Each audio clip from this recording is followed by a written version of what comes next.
Me. You're a mean one, Mr. Grinch. Me. From the diaphragm. You're a mean one, Mr. Grinch. You've got cockroaches in your smile. Da da dee da dee da dee dee da da dee da doo dee dee, Mr. Grinch. Oh, hi there. Don't be alarmed. That wasn't a choir of angels you just heard. Oh no, I'm just warming up the old moneymaker. But I'm sure that leaves you with a lot of questions, doesn't it? Questions like, who the hell am I? And who the hell do I think I am? Questions like, what's up with that voice? And how do I get one of those? Well, friend, smoke like that, it don't just come down the chimney. You've got a lot of questions, but as the creator of Spider-Man, I don't owe you any goddamn answers.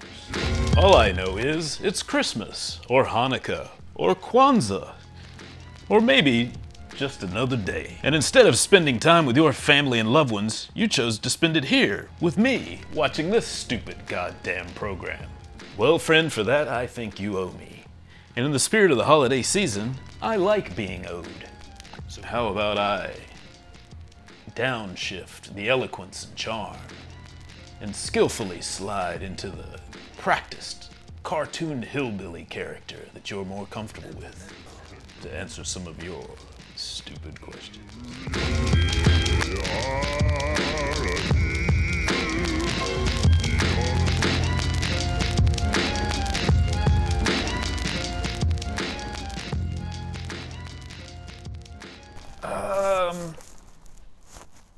I think what was most difficult about the show so far was trying to figure out what exactly it's going to be or what exactly it is.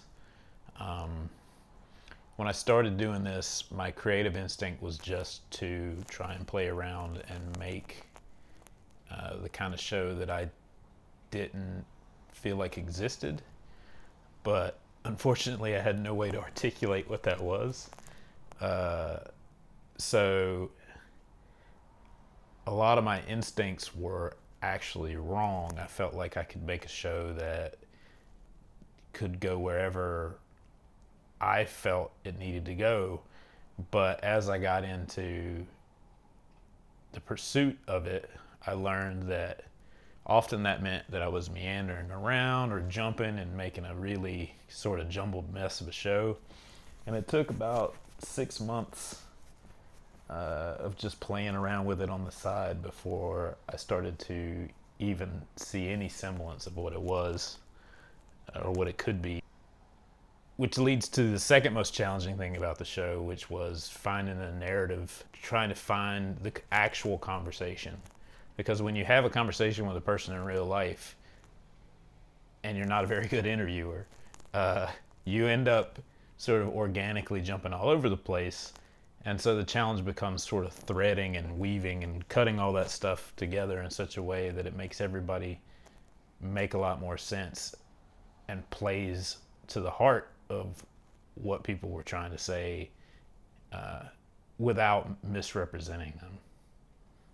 A lot of that is just achieved by listening to the show over and over again after I've recorded it, chipping away on editing it while I work on comics projects or other stuff. I think the first few episodes I was so talkative and so like forcing the narrative that I wanted on the conversation, and it wasn't until I started listening to myself on playback that I realized all the things that I tend to harp on about. And some of those things have become useful in terms of like setting up people now. I know how to get through an interview a little bit better, but yeah, just learning to listen, I guess. My first attempts at it were really sloppy. I tried to do it without editing, and that was pretty quickly something that I realized was a mistake. That's a tool that I needed in order to bring it to life. And so I sort of found out that editing and the power of editing is that discovery that you make as you make something. I didn't feel like I had the time or the energy or the inclination for it, even though it was something that was, you know, even though it was an itch that I'd been dying to scratch for years. I just finally clearly realized that your time is not in your hands. So if there's something that you're dying to do, you at least owe yourself the opportunity to try and do it. You know, within reason. Dream guest. That would be Alan Moore, Hot Wings, Challenge. Psychotic, psychedelic, Scoville trip. Is this thing a success? Like I said, when I started, there was no format to the show. And I still kind of hold on to that idea. I've always had this motto that I reserve the right to burn shit down. It's a thing that I've tried to apply to my comics career.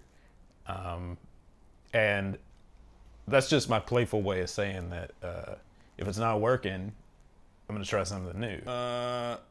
Love the show. Any way you can make the episodes longer, like 4 hours each.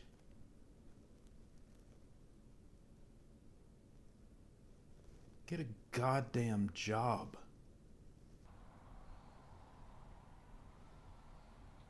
You serious? Yeah, ask me a fucking question about Chip fucking Zdarsky.